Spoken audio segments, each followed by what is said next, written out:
Hey everyone. I am doing this recording after about a year of prompting. It's not maybe not a full year, but pretty close to a year. Um, and I'm primarily doing this. It will be unlisted. It's primarily for the Ministry Revealed group. Um, Last summer, as I kept asking the Lord and seeking the Lord, like what do you want me to know about all of this? What do you want me to know about all the things that we're seeking? And he just kept bringing back a certain moment, a certain memory in my story with him. And it would be absolutely meaningless just to share that moment and this has been part of my hesitation. It's like, oh, God, like I can't share that without sharing this, without, you know what I'm saying? Like when you do the things with the Lord, it's just this explosive, multifaceted evolution of a journey with him. And so I'm sharing this because there are so many things in my walk with the Lord that come together in this weird, profound, mysterious way with some of the things the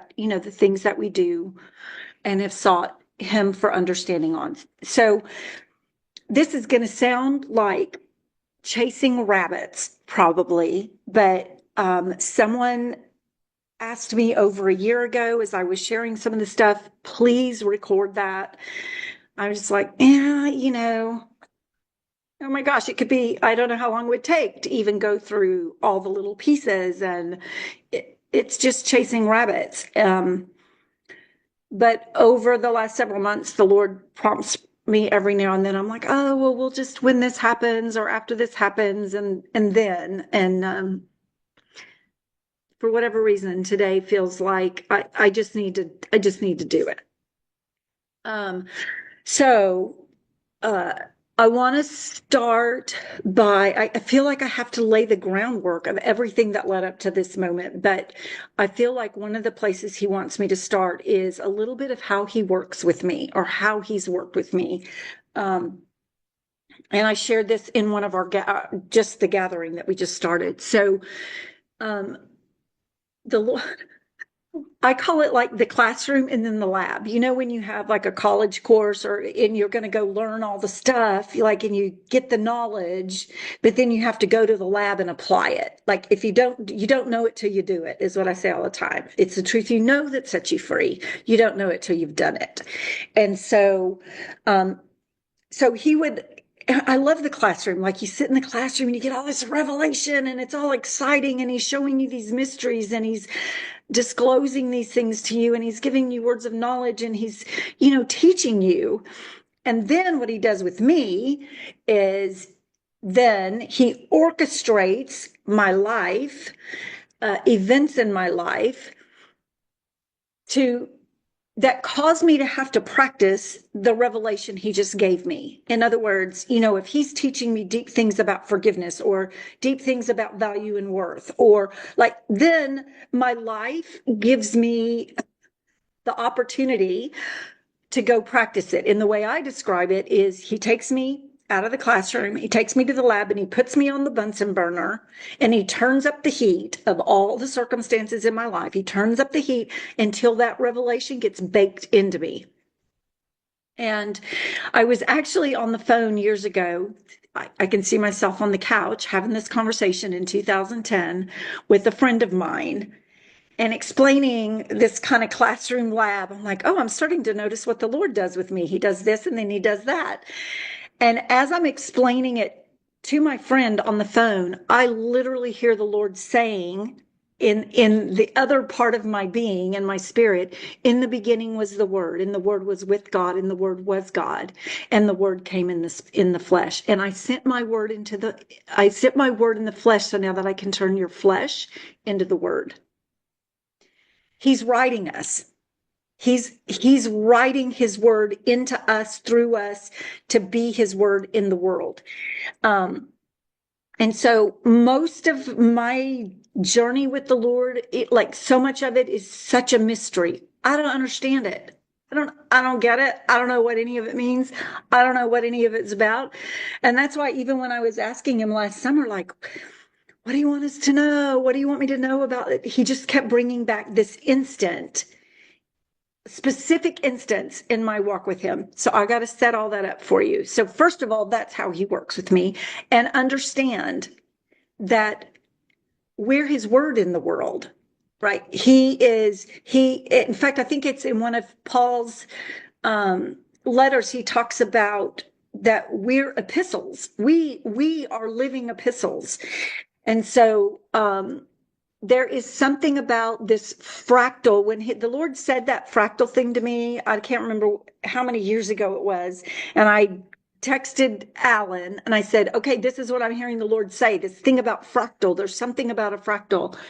We're all fractals, right? We're all, like, our lives are fractals of his word. Like, we know that too. Like, you read the word and you see all the jacked up, messed up people and how God walked with them and God's relationship with them. I don't know about you, but I'm all over the Bible. I'm like, oh, there I am right there. Like, there's my mess right there. I can see it in that character, and I can see it in that character, and I can see how God relates to them. So there's something that God is doing in the earth by turning our flesh into the word. I can't say I even fully understand that yet. Okay, so now let me set up this thing that I've been prompted to share for almost a year. But I have to give the background for this history of why the significance of this moment. So, as some of you, not all of you, because I know there's a lot of new people, but as many of you probably know, like, when I was saved I was on a 6-day event, I was saved, came home, all hell broke loose. Like, literally, it became crazy in my home. My husband and I at the time, we'd never even had an argument, and it was like bonkers bananas. It was like stepping onto a minefield, and I did not even know how to live my life apart from, Lord, tell me what to do, tell me what to say. I'm not doing one thing you don't tell me to do. I'm not saying one thing you don't tell me to say, because I don't know how to do this. I don't know how to exist in this.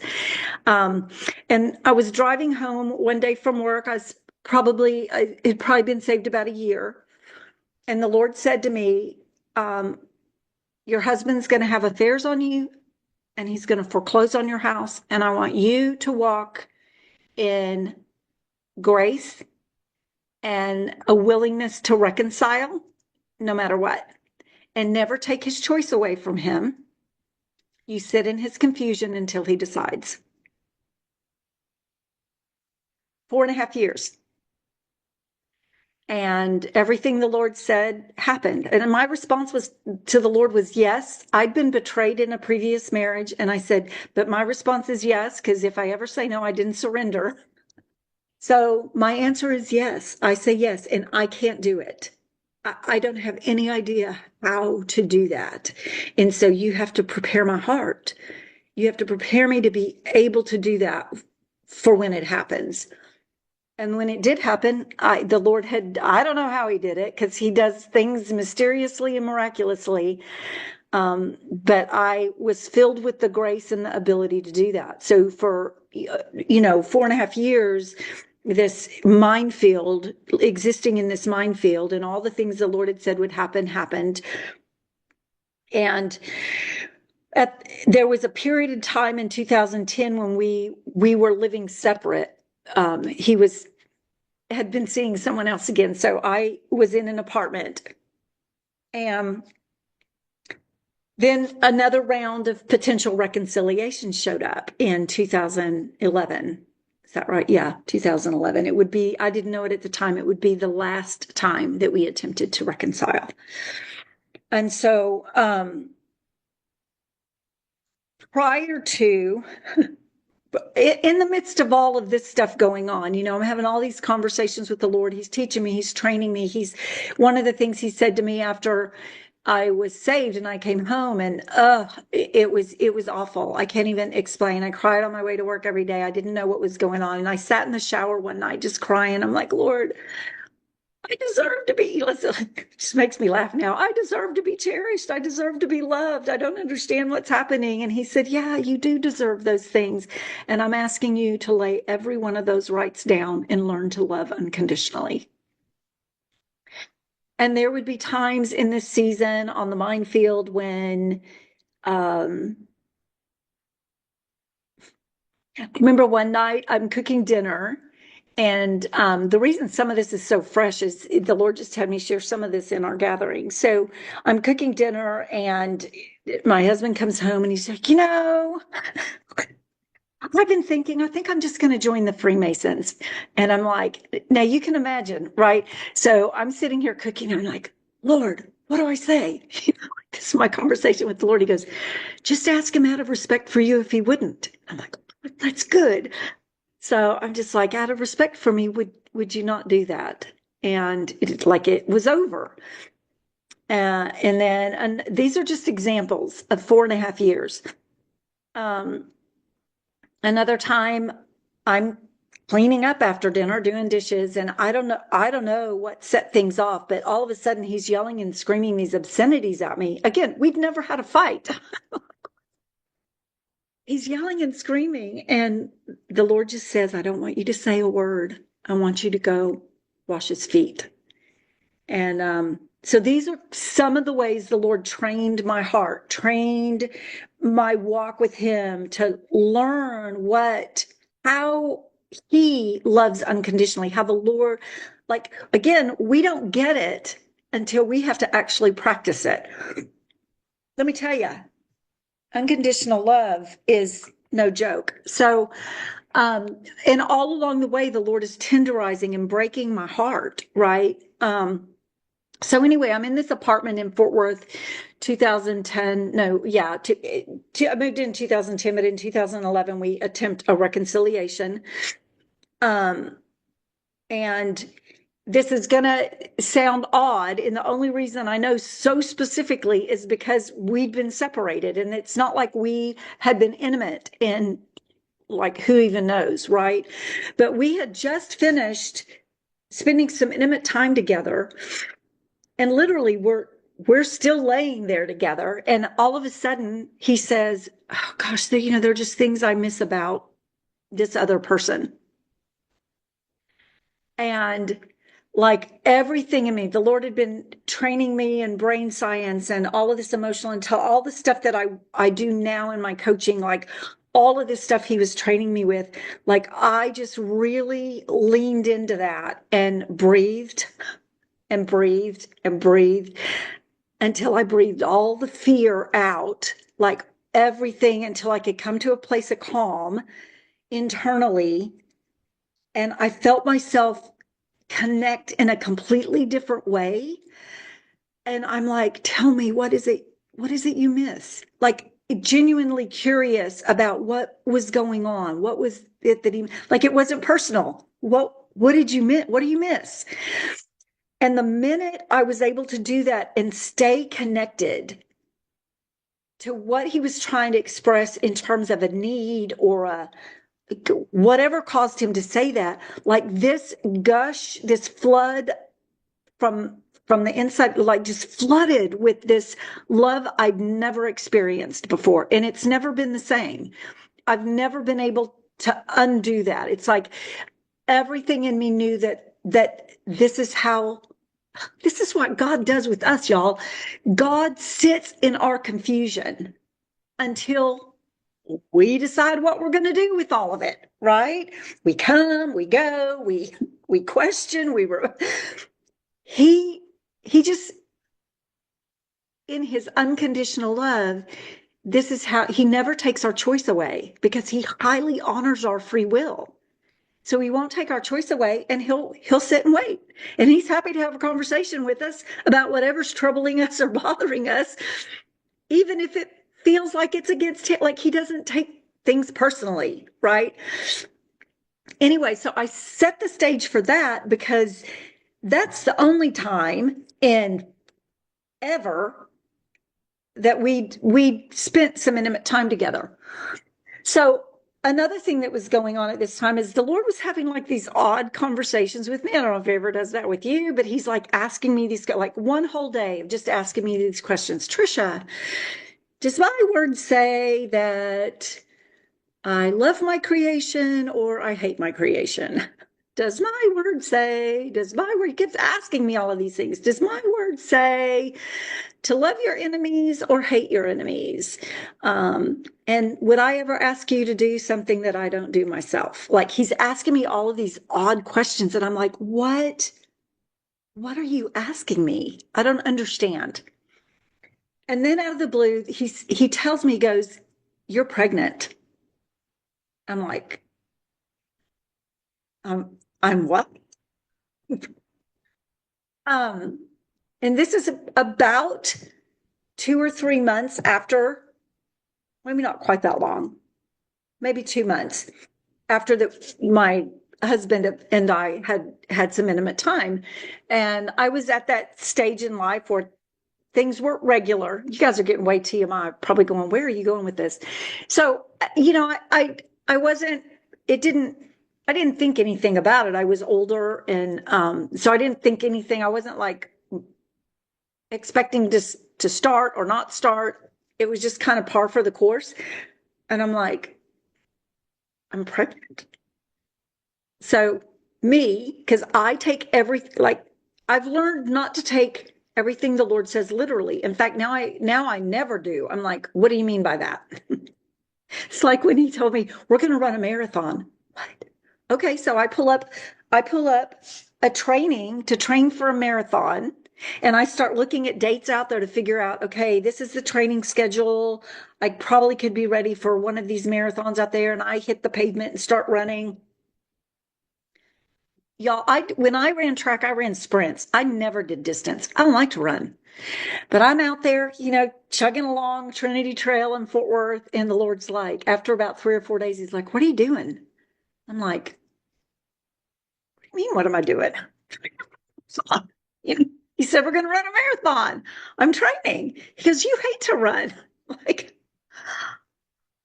that. I figured you knew that. I figured you'd make me enjoy it at some point. He goes, go sit down. This is a spiritual marathon. So many times we take everything literal, and he's talking spiritual. So anyway, what do? I go and I get a pregnancy test.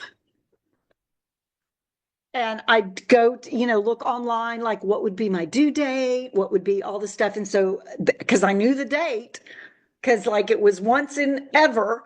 So I knew the exact date. And so, 3/11, and then my viability date would have been August 11th, which happened to be my birthday. That's what the calendar on the computer said would when things would be viable.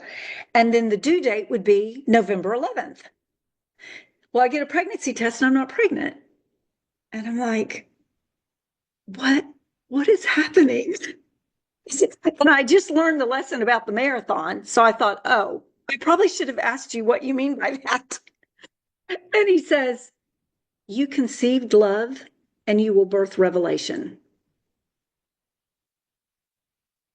So in that moment where I'm breathing through all of my fear and I'm staying connected, I conceived love. Again, mystery, and I'll birth revelation. Okay, so y'all are getting this real. We had storms around here, and so allergies are all stirred up. So he ends up moving through divorce proceedings, and we're divorced by, I think, September something. We end up getting divorced. Well, super confusing, because in my mind, I thought the conceived love, birth revelation, I thought it had something to do with like our marriage working, right? Well, it didn't. But after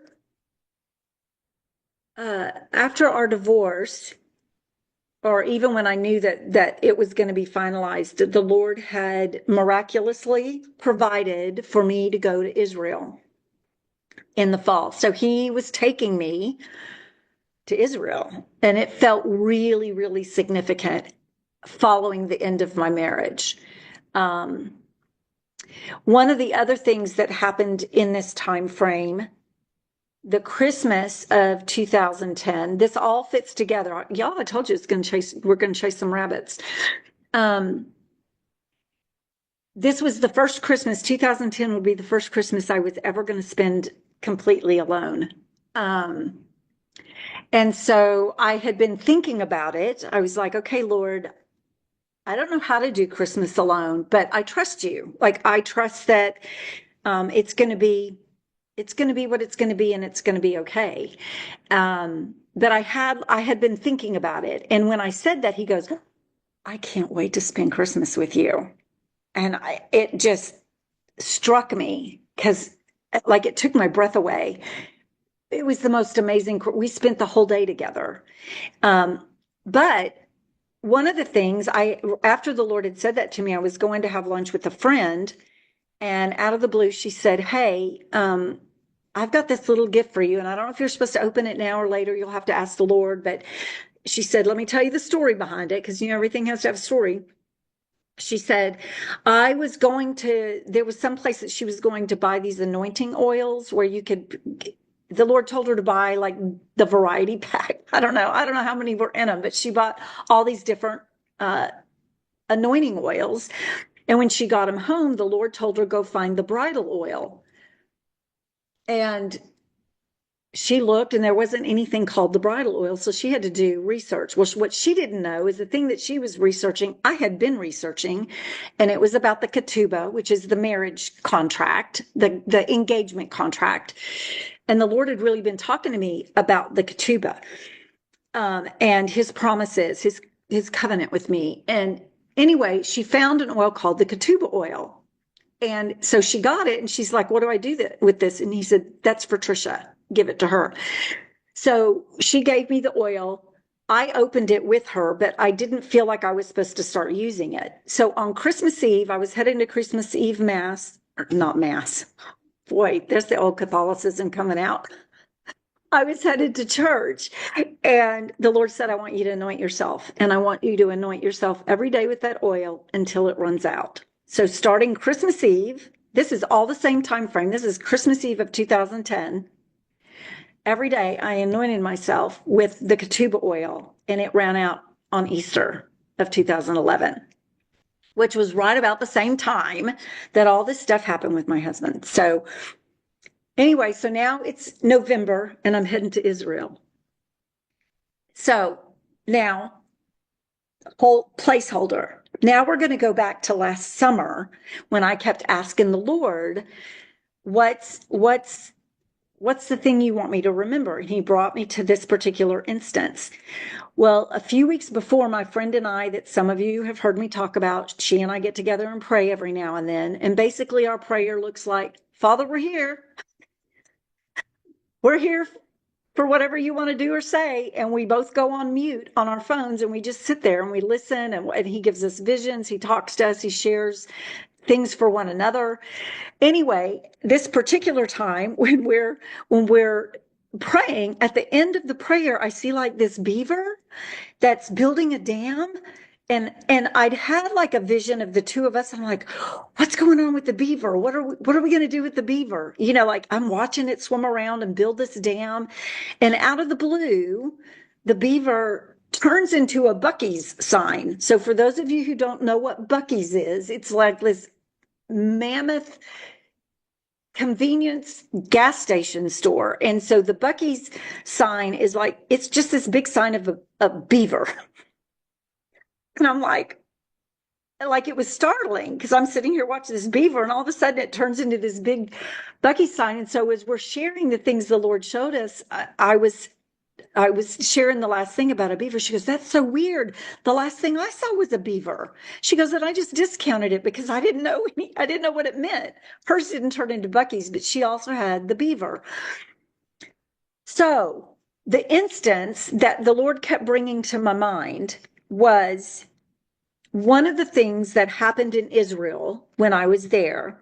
The timing of it was that it was the first time they were ever doing a global day of worship that was being organized across the globe by different churches, different, I don't even know, denominations, but it was starting in Jerusalem from was it the Tower of David or one of the towers there in Jerusalem. I'm trying to remember the name of that. And so this global day of worship was on 11/11/11, November 11th of 2011. Now, that was my due date. That was my due date, November 11th. You birth love, or you conceive love, you'll birth revelation. Well, a few days before that, we were doing that in the evening. So a few days before, I had gotten this horrible blister on my foot and it started to get infected. And so they had to get with the, people at the hotel. Hey, do you have some stuff for us to clean this up? And so I've been tending to my foot, like literally it was so bad I was limping. And so I've been tending to it every day. And so that morning, the wife, that helped coordinate our tour, she came up to our room and she brought one of the other gals from our tour she was a doctor. This other gal on our tour was a doctor. So she brought her up with her to look at my foot. And so her name was Dr. Peggy. So Peggy is sitting there looking at my foot. She goes, well, gosh, it looks like it's getting better. She goes, but what do I know? I'm an OB-GYN. And the Lord goes, because this is your labor and delivery day. So he sends an OB-GYN to Israel for my delivery on 11/11/11. Anyway, so we go, the global day of worship was supposed to start at a certain time, and it was, the whole thing was supposed to launch from Jerusalem with this one worship team, and then we followed that team. We were the next one in line that came afterwards, and just each we all had an hour slot to just do nothing but worship. It was phenomenal. I can't even explain the experience. On the way to this place in Jerusalem, I'm looking out the bus window and there's this amazing full moon. And I'm just, contemplating the Lord, contemplating, what does this mean? Labor and delivery? Like, I don't understand what's happening. What do you mean by this? Are you coming tonight? Like, I'm thinking, are you returning today? Like, are you going to show up and we're going to get raptured? Like, what's happening? So we go for our worship session, our framework. What ended up happening is, I don't know what happened in the timing and stuff. We weren't supposed to be the group that launched it globally, but because of the way something happened with the timing, we actually ended up being the group that launched it. And I've never experienced in worship what I experienced that night. There was, again, mystery. I don't understand all the spiritual stuff, but something happened. Whatever I was supposed to deliver, I delivered. I don't have any idea what was going on, but I know that God's purposes and plans happened. And so I returned from Israel for my trip to Israel, and the Lord makes it clear that I'm going to be giving everything I own away to follow him. So in January, so I went to Israel in November. In January, I give everything, when my lease is up, give everything I own away, except what will fit in my car. He tells me I can put what fits in my car, and I go follow him. And over about 2.5 years, the Lord, I keep thinking he's taking me to these different ministries or churches to belong, to be a part of community.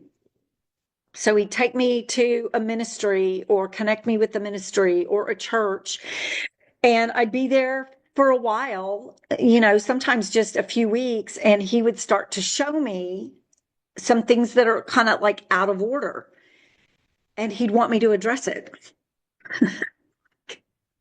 I want you to address it. Sometimes it'd be, I want you to have a conversation or write an email or write a letter. A lot of times it was writing emails, like documenting, like, this is what these are the things that are good, and these are some things that are messed up. And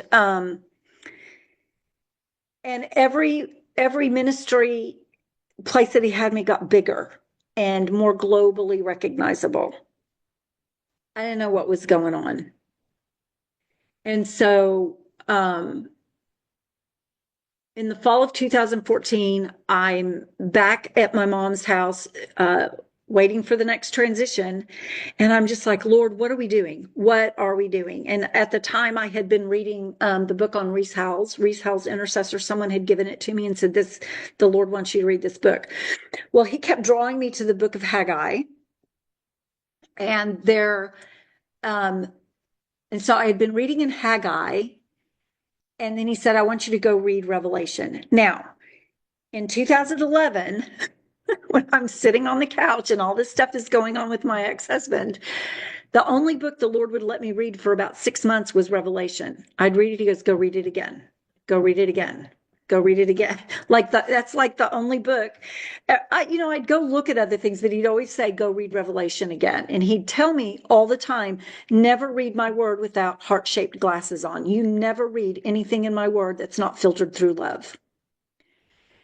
So, now I'm, 3 years later, and he's like, go read Revelation. I'm like, are you kidding me? You want me to go read Revelation again? So I pull out Revelation and I'm sitting there reading it. And I get to the letters of the seven churches. And all of a sudden I realize he had sent me to 7 ministries or churches with the same issues in the same order as the book of Revelation. And I kept thinking, you told me that I would conceive love and birth revelation. What is happening? What does this mean? I still don't know. So last summer, when I kept asking him, what's happening with all of this stuff? He took me back to the instant on 11/11/11 when he reminded me, you birthed revelation. I'm like, I don't know what that means. And he reminded me of the full moon. And so I'm like, oh, that's interesting. So I researched the full moon. What's the full moon?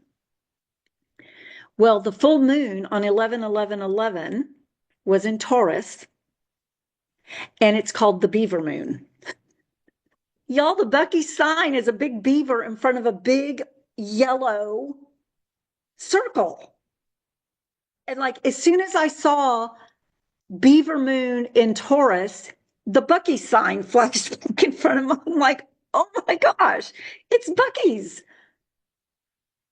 So I don't know why I'm supposed to share this. I don't know what any of this means. It's all a mystery. But so many of the pieces, like, I know that my life with the Lord, like literally, I could map it out almost to the day. There's been 7 years of SEALs. There's been 7 years of crazy tribulation.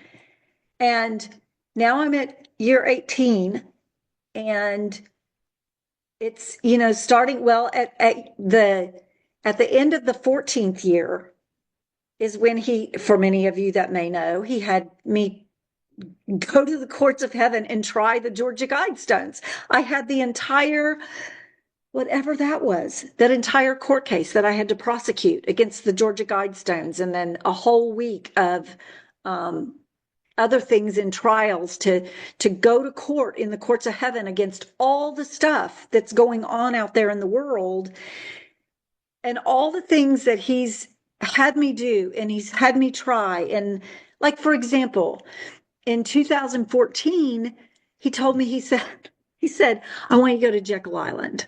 I'm like, okay, I'll go to Jekyll Island. I didn't know where it was.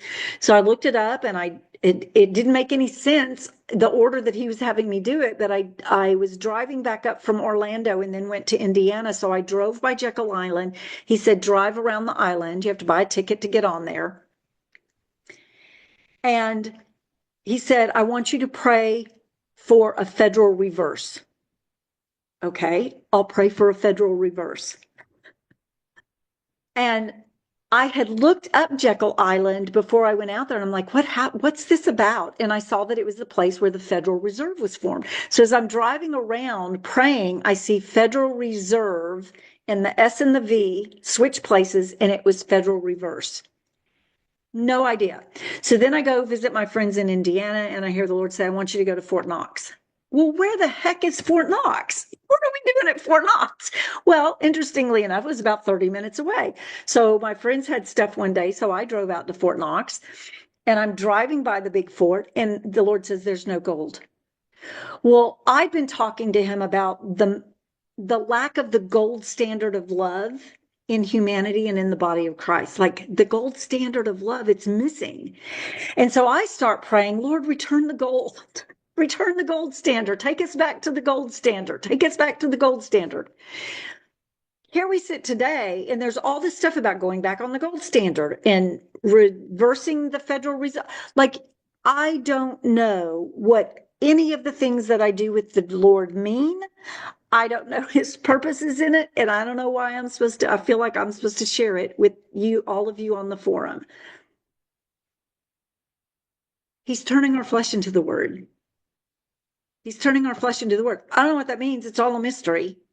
But there's something about you. So I tried the case at year 14. Literally, I just turned 14 years old. I had just finished my 14th year of walking with the Lord when he had me go to the courts and try all that. That would have been June of 2021.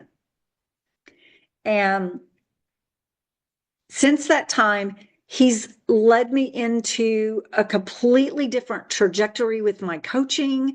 I don't even, he like charted a different course. And again, I don't know what any of it means. I'm just being obedient to sharing this crazy wild adventures journey that we're on. And I don't have to understand. I think that's one of the things that when my brain could finally rest in not knowing, we want to know. Our brains want to know. And when I finally could, and this, I don't know how far I was in my walk.